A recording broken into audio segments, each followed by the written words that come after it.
Alors maintenant, il y a effectivement cette union des droites pour avoir un peu une primaire. L'idée comme ça paraît très bien, on va faire une primaire, arrêter la guerre des égaux, tous ensemble. Et puis il faut passer ensuite au concret. Alors ça veut dire quoi le concret? C'est quoi une primaire? Comment ça va se passer concrètement? Je ne sais pas. Il va y avoir un jour, on va faire voter qui d'ailleurs? Qui va voter pour le candidat à la présidentielle représentant cette union des droites? Est-ce que ce sont les gens qui sont encartés dans les différents mouvements? Ils sont encartés chez Zemmour, chez Ciotti, chez Madame Maréchal, chez Lisnard. Et comment être sûr que les gens sont bien encartés? Comment est-on sûr qu'ils sont bien adhérents à jour de cotisation? Il faudra que les gens se fassent confiance les uns les autres. Ou alors est-ce qu'il est question d'élargir, que ce soit pas seulement les adhérents, que ce soit les électeurs? Mais qu'est-ce que c'est qu'un électeur de droite? Qu'est-ce qui empêchera tous les électeurs de participer à une primaire? À chaque fois, d'ailleurs, il y a eu ces problèmes en France.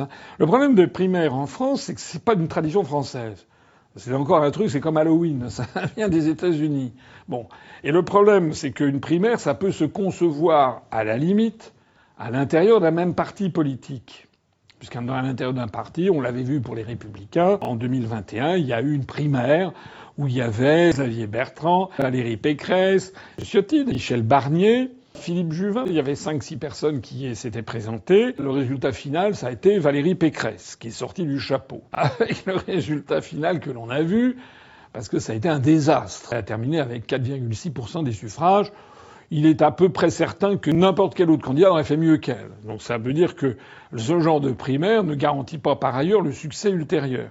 Mais enfin, c'est une primaire à l'intérieur d'un parti politique. Donc là, il se limitait, je crois, ce qui est assez normal, aux adhérents, puisqu'ils étaient tous du même parti, les Républicains.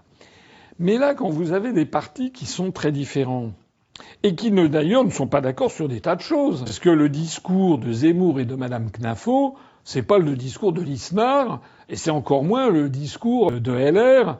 Ce sont des discours quand même avec de singulières différences. Au bout du compte, s'ils font une primaire et que, mettons, c'est Wauquiez qui est choisi, j'imagine pas, honnêtement, je connais quand même un certain nombre de gens qui sont des électeurs de Zemmour. Je ne les vois pas du tout, mais alors pas du tout, se mettre à voter pour Wauquiez. C'est impossible. Jamais ils n'accepteront ça.